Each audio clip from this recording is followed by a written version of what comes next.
In simple terms, Service Bureau simply sells software. At the end of the day, your product is software. We've seen this time and time again. There's a lot of people out there who just, for lack of better words, slap their logo on a tax software, mark shit up, and don't do anything else. And that's the quickest way to lose business in this industry. Welcome to the Service Bureau Accelerator Podcast, where we help tax professionals start and scale a successful service bureau. All right. Well, welcome everyone to the first episode of the Service Bureau Accelerator Podcast. My name is Baldeep. We have Ross, also known as Uncle Ross, in the group. Or Zaddy Ross to some. Zaddy Ross to some. We got Tia, the tax goddess, the Service Bureau Accelerator community liaison here. Well, I'm just going to let Tia kind of go ahead and kick it off and start with the topic. What is the Service Bureau? Yes. What is the Service Bureau? So can we talk about what is not? We can start with what is not a Service Bureau. Yes, what is not a Service Bureau? So I will say for a long time when I started in the tax industry, of course, I started like, I guess how anyone else does, working under someone, doing your commission split until you make your way to the glory land. I had no idea I was working under a service bureau.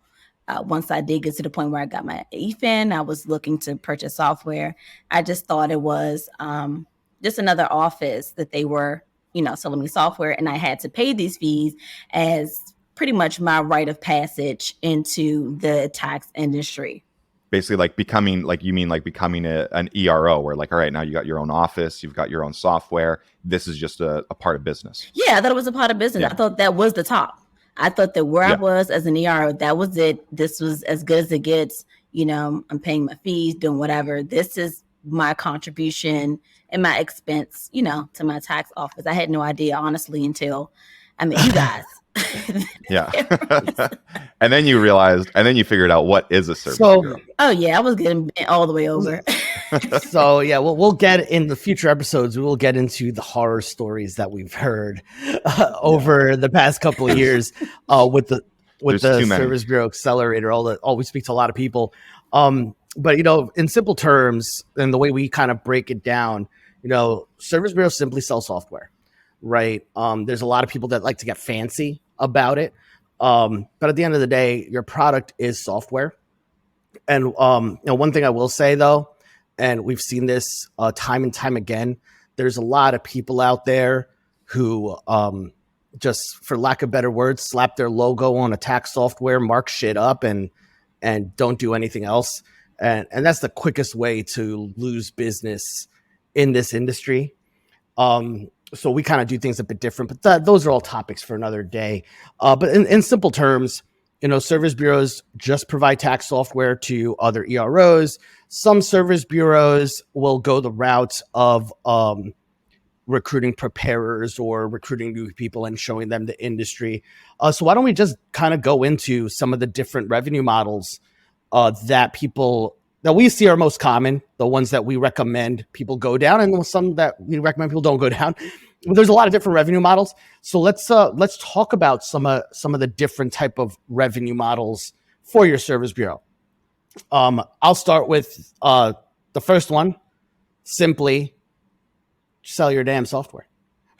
Sell your software. It's not complicated. Yes. Right? Sell your software. Now, what I would say is that people that are successful in that front don't just provide software. They're going to have what we call value adds in their packages. Ross, you want to share another revenue model that you see that's common? For sure. I'll share one which is probably the most popular that we've seen, at least in our program, and anyone listening to this episode, I'm sure you've seen this on social media, tax academies. I want to jump into this one because there's a lot to unpack on this revenue model. And this is a lot of stuff that we've seen as well in the industry, being, doing this for multiple years now and working with people trying to help them grow their tax academies versus a business in a box. So a tax academy is by nature, it's typically where you're introducing brand new people in the industry, showing them how to get into the tax industry, teaching them how to do tax returns, showing them how to go out on their own, get their PTINs, get their EFINs, like A to Z, all the steps involved. Think about yourself and anyone listening to this episode, your journey that you went through. Probably started working under for another tax shop, started as a preparer, hourly, maybe commission. Then eventually you started realizing like, okay, there's levels to this. Now I got to get my EFIN.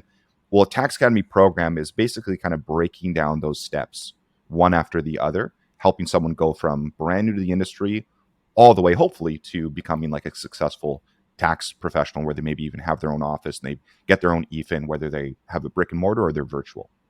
Now, the reason why I wanted to dive into this is because there's also a very clear, to be fair, actually, it is very similar between an academy versus a business in a box. There's also a lot of other people who run like business in a box programs where they're providing more structure, strategies, and support and mentorship and guidance for existing preparers and potentially some EROs who are just looking to grow their business, providing them more strategies and resources to help them really scale up their business. And at the end of the day, you're virtually offering the same thing. You're kind of providing the same thing. Strategies to create better like infrastructure in your business, actually incorporating. There's a lot of preparers out there who are just working hourly rates at a tax shop and want to go out on their own, but they need that guidance. Business in a box is a great fit for that because you're going to be able to provide them strategies on and walk them through how to go out and get their EFIN, how to go out and acquire more customers for the business, how to get better systems and processes set up, and most importantly, provide them with the tax software for them to be able to actually go out on their own and do the tax returns in their own business. Now, the reason why these two are closely paired together is because, again, what you're teaching them at the end of the day is a lot of the same stuff. But what we've seen and what we suggest a lot of people in our group to do is to focus on the business in a box, because you're going to be working with existing preparers and existing people in the industry. There is going to be a lot less work and a lot less hand-holding involved in order to bring someone to be successful, because they most likely already have customers that they're bringing into their business, right? So you're really kind of trimming down the amount of work that you have to put in, while still at the end of the day, you're doing a lot of the same stuff with just a lot less hand-holding, a lot less kind of work involved. I've told people before on a call, I was like, look, let other tax stores, let all the franchises, let them train up the preparers, and then you can bring them in and help them go out on their own when they're ready to do that. But that's another revenue model. At the end of the day, though, the great thing is about being a service bureau is however you want to grow your service bureau, there's no real wrong choice, right? If you want to work with brand new people and train them and really be that teacher and that mentor, that's fantastic. A lot of people, though, they don't want to have to deal with a lot of more of that hand holding, and the business in a box is maybe a better option for them to go out and grow, because they can just work with people existing in the industry who need that extra mentorship and guidance to help them grow their business. So that's another very, very popular revenue model, but I always like to break down the little distinction between academy versus business in a box. Yeah, and Ross, just to kind of piggyback off of something you said, and I'm pretty sure we'll touch on it later, the business in a box model being a lot easier to launch than a franchise. Just some people who have come to us wanting to turn their model into a franchise, and actually reverting over to just the business in a box has been a lot more palatable. Yeah. I've seen. Yeah, well, and it's also a lot of people, there's a lot of people in the industry. We've seen this. There's someone somewhere started talking about franchising your tax office. And now everyone, it's kind of like a buzzword that's going around a lot, talking about franchising the tax office. When at the end of the day, the best way to do that is through a service bureau, because now you can create your own branded software. You can create a branded program that people jump in, but it's not a legit franchise where you have to pay hundreds of thousands of dollars to actually set up the franchising and do that whole structure. And there's a lot less liability as well versus being a franchise owner. And Baldeep, with your experience as a franchisee, you could even maybe touch on that a little bit as well. But yeah, that franchise kind of misnomer goes around quite a lot, where you're best suited to be a service bureau. If you want to do that and have people kind of, following your systems and programs, start a service bureau, create a business in a box program, obviously name it whatever you want, but then that's the best way to go out and launch something as close to a franchise as possible. without the liability of the franchise. Once you go the franchise model, you're looking at a lot of legal and getting registered. Yeah, there's a bunch of states that you just register once and you're in a bunch of states, but then there's a lot more compliance, and you have to protect your trademarks. You got to protect a lot of different things. Service bureau is kind of just a lot easier, right? You can set up similarly, and obviously you ask your attorneys about this. You can set up similarly. There's just a couple of components that you don't do, which is fine because it's not really that. I mean, the biggest one I think is, you don't require everyone to use your brand, which is essentially probably better, because if somebody goes out and messes up your brand, right, then you're dealing with all those headaches. Whereas, hey, you're basically licensing a system to them, and they can go do with it what they please. A lot of people like to have their own names. We see a lot of people, they want their own brand, they want their own name. So why not give them that option and just give them all the tools and support that a typical franchise would? But yeah, I think that's a good comparison there, Tia. Yeah, and so this is what I wanted to kind of ask you guys and just backtrack a little bit and talking about what is the Service Bureau. How did Service Bureaus even come to exist? Okay. Yeah, and so it's funny. I kind of touched on it a little bit earlier. So just to put, I guess an example I'll give is, the value-added reseller concept in the corporate world, right?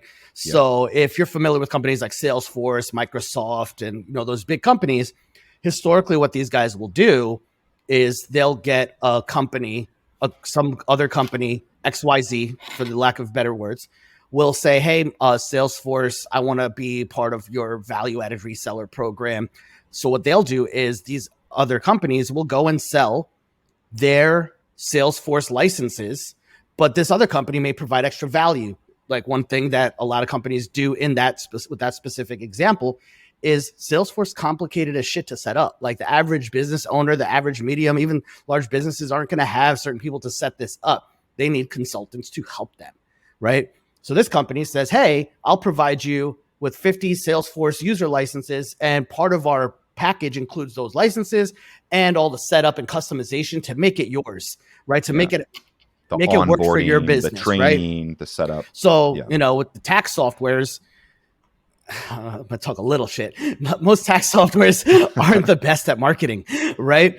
So they're not good at acquisition. Like they have developers that can develop software, right? I'm sure they have some marketing, and they may have some internal sales teams, but how does this company whose core business isn't sales and marketing go out and get more customers? Well, they have a Service Bureau program, right? So the Service Bureaus are incentivized, and we'll talk about Service Bureau incentives and all that stuff in future episodes.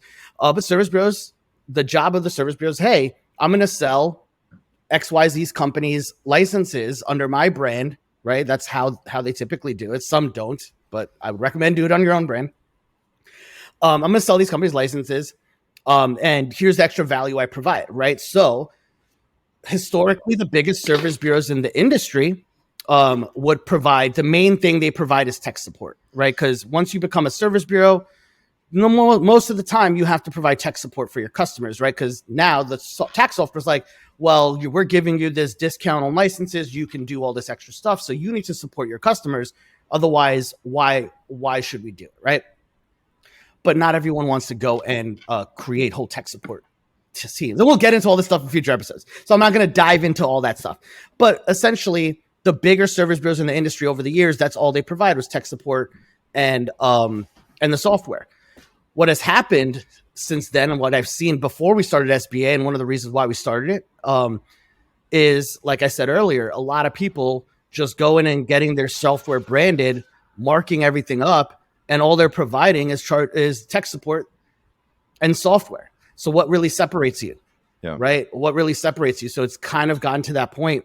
That's we all saw. That's what we saw. So when we launched Service Bureau Accelerator, it was like, well, no, you don't be like everyone else. Here's how you actually put together value, and we'll get into all those types of things in other episodes. I know I'm saying that a lot, but this is fun. But they've gotten away with it because of the lack of knowledge. And I won't say gotten away, like we not try to criminalize. Oh, no. They got away with it. That's fine. It was lack of knowledge that, I mean, if you don't know that the quote unquote value add aspect is there, you're thinking that that's all you're getting. And you really think that that's enough. Yeah. Until, well, like your story, Tia, right? You're like, when you became the ERO, you bought your software and you're like, all right, I guess this is just the cost of doing business. Yeah, I really did. And I was happy because I was uninformed. Yeah. You know, you're blissfully ignorant, and until you talk to us, and you're like, "What?" And I was pissed off.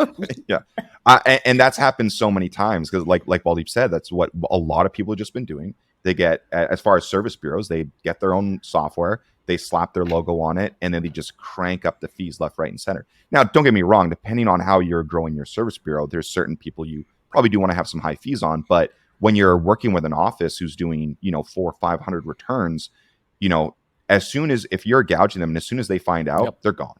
Like, you are going to lose them as fast as possible, like immediately. And that's the horror stories that we've had, because we've talked to, in the years doing our marketing program and everything, we've talked to thousands and thousands of EROs in the space, and 95, if not 98% of EROs have no clue when they're doing those bank products in the software, all those extra little line item fees, they don't know where that money's going. No one knows where that money's going. And a lot of it's going to the service bureau without people even realizing it. So now I want to get messy. So when Service Bureau Accelerator was launched and you all looked, knowing what was out there in the market and what you could provide, what did you think about in regards to like the risk and the reward? Because I'm pretty sure you knew this would ruffle a lot of feathers out there, because you guys know these big hitters. Well, you guys ain't at the same table. Yeah. So, look, the bigger, I spoke to, we work with some other bigger people on the tech support side. So I definitely spoke to them about, hey, this is what I'm doing. And they're like, one of them was like, well, that's great, because we don't provide any of that stuff, right? It's like the similar scenario, like we provide support, that's it. Okay. And then in the conversations with them, I'm like, look, I see a lot of, for lack of better words, shitty service bureaus out there. And yeah, we knew we were going to ruffle the feathers. We knew a lot of people were going to hate us. And look, and I tell people this all the time, look, there's service bureaus out there with like 10,000 products, for example. They're not our customer. They're not our customer. Their ego won't let them work with us, even though we can provide them better value, probably a better deal and better service. But number two, they're not our customer. Their customers are our customer. So we brought in a lot of people from other service bureaus that, realistically, when you see all the stuff we provide, you can't compare, right? Even in like your case, Tia, and a lot of people's cases, look, you're going to get the software that you're getting from your service bureau, but all these fees, they go into your pocket now because we don't charge that shit, right? What are they giving you for that? Nothing. Tech support, yeah, cool. Everyone's got that, right? Software licenses, cool. Everyone's got that. So yeah, we definitely ruffled feathers, and we continue to do it. And I'm not sorry about it. More than you would like, or have you expected this amount of heat? Look, we don't pay attention to that. We'll see. It comes up, but it's like whatever. We brush it off. It's like we're focused on our business. If they want to, if other people want, we'll have other episodes talking specifically about some stuff. But if other people want to try and copy us or talk shit about us, more power to you, right? We're focused. We have our system of acquisition. Yeah. We have sales processes. We don't get involved in all this little backroom talk that people think they know, but they have no idea. Go have fun. We're just going to keep moving. Yeah. Right. And that's the thing, as we're doing like a little mastermind here the other day, and then some stuff like this came up. If you focus too much on what everyone else thinks, or what went wrong, or focus too much on like little things, and you're not focused on the actual growth of your business, you're never going to succeed, right? Yeah. So our metrics that we look at isn't, oh, what the fuck are they saying about us over there? I don't give a shit. Our metrics are, well, how many applications are we getting? How many sales calls are booked? How many people are attending our webinars, right? What's the conversion rate of that? What's the conversion rate of our sales reps speaking to people to join our program? Those are the metrics that matter to us, on the sales end. And then guess what's next? Once you sign up, we have a whole series of metrics of customer success, especially this year, kind of completely revamped, right? How many people went through foundations? How many did their kickoff call with Tia? How many of them even opened up their software and have software adoption steps? So there's a lot of other metrics we track once somebody becomes a customer, but those are things that matter to us, not really so much the person crying because we took all their clients because they provide no fucking value and suck. Like, go have fun, right? and I think that is because I will tell you, when we first started the kickoff calls with the Service Bureau, the biggest question I've always gotten is, this seems too good to be true. You are teaching me how to do something that you're also doing.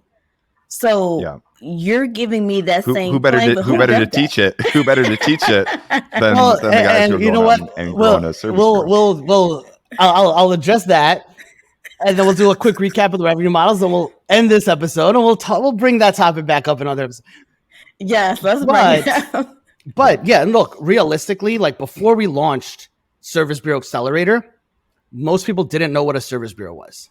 Like I've seen it over the past 3 years in the industry, and more people talking about it, more people offering it, more people bringing it up than ever before. And I guarantee you there's no one that can say different, because once we launched it, the questions started popping up.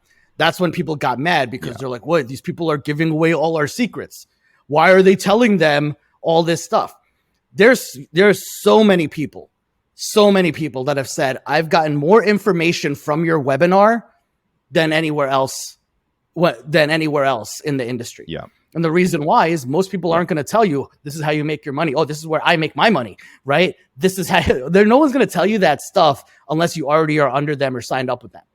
But we do all that stuff before, so you guys can make an informed decision, right? There's some people that make poor decisions after, not our business, right? But no, so like that, when we were setting up to launch Service Bureau Accelerator, that was one of the things we looked at, and we'll probably go a bit deeper on this in another episode. But one of the things we looked at is, hey, if we're going to go, we were doing our thing. I've had my service bureau for years. We've had multiple branded service bureaus out there, selling a lot of clients. But one of the things that I looked at as well, if we're going to go show people how to be a service bureau, we need to make sure they have a real service bureau deal and understand where all the money's going, how it's made, how to get more of it. Yeah. Which is one of the things that no one else fucking did. No one would give them the incentives that we give people unless they knew to ask. And the problem is most people don't know to ask. So there's people that out of the box after they signed up, and when the money starts coming, for the end of season drop, they're like, wait, what's this extra money? I'm like, yeah, you have that in your agreement because you hit these things. They're like, oh, but I didn't know they didn't know it existed before, but we just make sure they get it, because it's not fair to somebody who, if they don't know what question to ask, they shouldn't get fucked over because they don't know, right? We want to make sure you get the best deal possible. I was looking at it, and when we launched it, I was telling the team, like, I want to make sure that people get the deal that I wish I got when I started. So let me ask you this then, because we've had this happen too. I'm down on the ground, the community thank me. We're talking about what is a service bureau? What is a fake service bureau? I've heard people come into the kickoff call and said, I had a fake deal. I had a fake service bureau. What does that mean? I don't know. I mean, to everyone could mean a different thing. I don't necessarily. I think usually it's someone who's just basically set up as a reseller. They're being told that they're a service bureau because they have like a branded software that their service bureau created a branded software for them to go out and sell, but they never actually gave them full control. The service bureau is still putting fees on the bank products. They're maybe sharing that with the person who's now going out and selling their own software, but they don't actually have full control of it like an actual service bureau where you're in the back end, you can issue licenses, you can do everything. If you have someone to go to, this is like one of our members, Mehdi, right? Like this was his story where he thought he had a real service bureau, but he was just reselling his own software, and he had to always go to someone to set up a license. He had to go to someone to actually set up an office in the software. He couldn't do all of that as himself. Excuse me. So if you don't have full control of your software where you can issue licenses as you want and as you like have people buying, then you're not a real service bureau. And I think that's where most people fall under, where they're kind of just set up as like a fake service bureau where they don't have full control of the back end. They don't have control of all their fees. They're still getting hit up with fees from their existing service bureau. Maybe they're getting some of that kicked back to them now at this point, but they still don't have full control. And that's typically what I've seen and what I've heard. I agree with that. I think that's something that people, we've seen that. We've even brought over people this year that quick story. Somebody's like, oh, like I had to go look at their brand because they said they already had a brand bill. So they're logging in. And I'm like, oh no, you need to log into the other thing. And they're like, okay. And they went and logged in with another username. I'm like, no, that's just a different office. You need to log into this other thing. Here's the URL. Cause I could tell, I know that the URL should be. They're like, I'm like, log into this. They're like, oh, I don't have access to that. I'm like, okay, so you don't really have access to your brand. Like, okay. Yeah. Okay. So you're not a service bureau. We'll go ahead and get you set up right. And then you have full control. You can mark up whatever you want, do whatever you want. All of that goes to you. But yeah. A good question, Tia. And then what? Because Service Bureau, I mean, and I know you guys are like really, really techie, but just from my own experience and from the experiences of this within the community, yes, there is this business side of it, but then there's also like a really big emotional side of it. And I think on the emotional side, for me, the Service Bureau Accelerator means transparency, like understanding, knowing, really just straight shooters. Okay, this is what it is. This is how it is. This is what can work and what can't work. And I think like that respect not only just builds a loyalty to, the brand, but it's also like a commitment to the program. Like, okay, I want to do better because I'm being informed and I see that they're pushing me to be better and grow more and do more. They're providing me all of these resources and tools.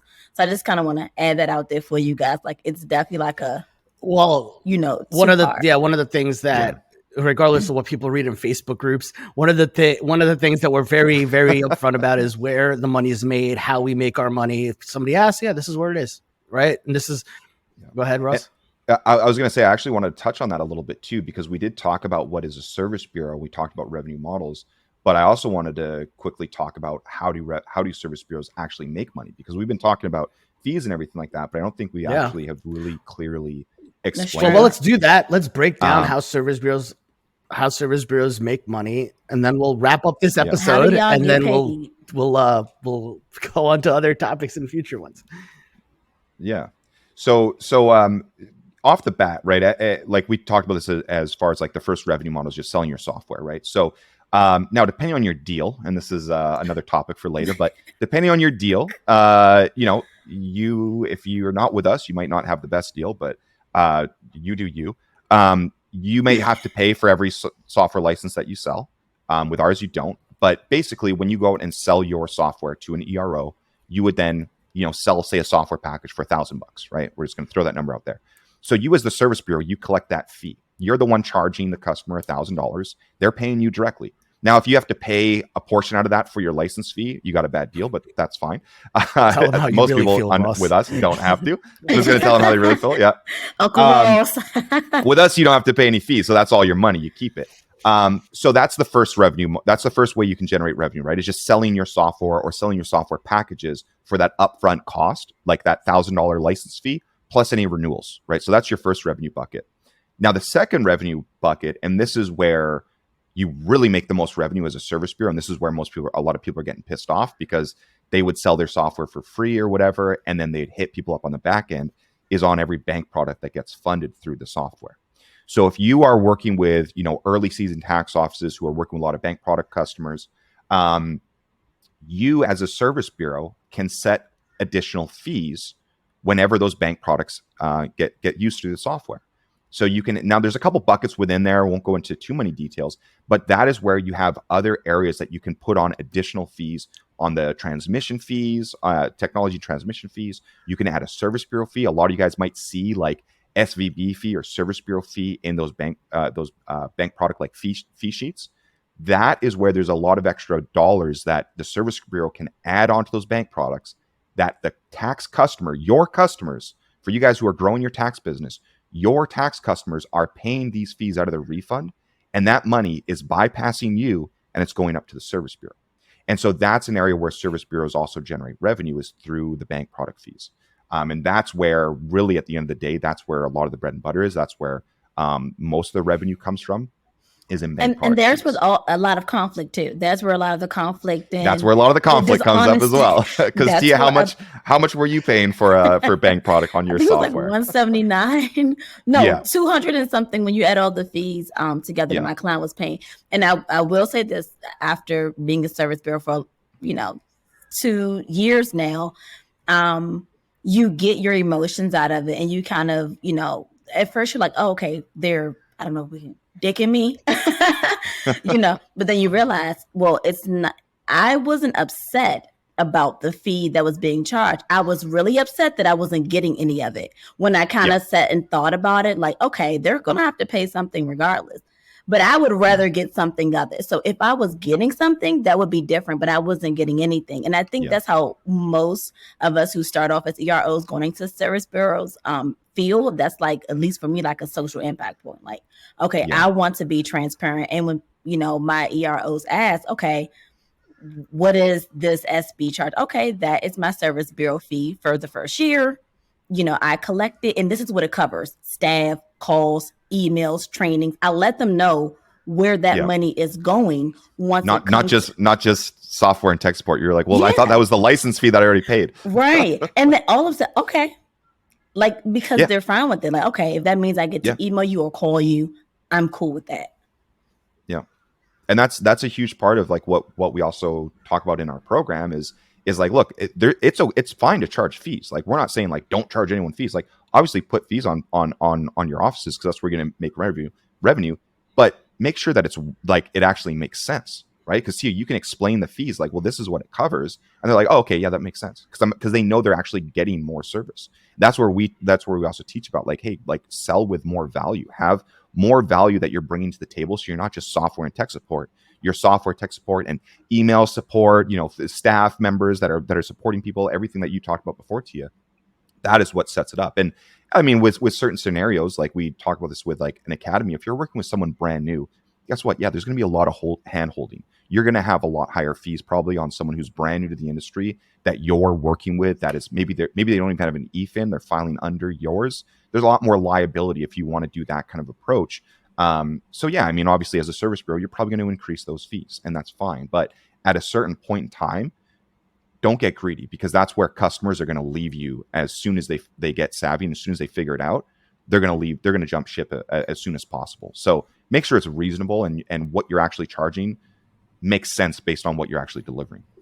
I almost wish we can do like another episode on like service bureau etiquette. We are. Like we actually, yeah. So let's wrap up this episode. But that's funny because we actually put together, name's still in the works, but like the 10 service bureau commandments, right? We actually made a list.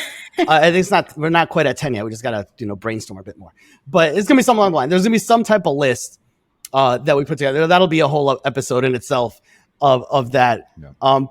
But yeah, I think this was an interesting first episode. It wasn't quite what I expected. I was like, hey, we'll keep it simple. What is the service bureau? Well, it's a little bit more deeper stuff than I anticipated. Yeah, but that's fine. That is fine. Keep it spicy. That's what we're all about. And one other thing too, I also want to mention to you, you're talking about like honesty and like transparency. That's actually, so in the new year, we actually went through some internal like company stuff, training, and just kind of getting more infrastructure. That's actually one of our company core values is transparency, because we do that in the web, in like our webinars and like with our clients. It's like there's no reason not to be. And that's, I think, like you mentioned, that's been a huge part of where people, that emotional thing, they're like, holy shit, I'm finally somewhere where I'm not getting the wool pulled over my eyes. Like I can get the information that I need, and they're not going to bullshit me on anything. So that was a big part of what we're trying to do over here. Awesome. Well, with that being said, hope everyone enjoyed episode 1 of the Service Bureau Accelerator Podcast. And we will see you on the next episode. Thanks, Tia. Thanks, Ross.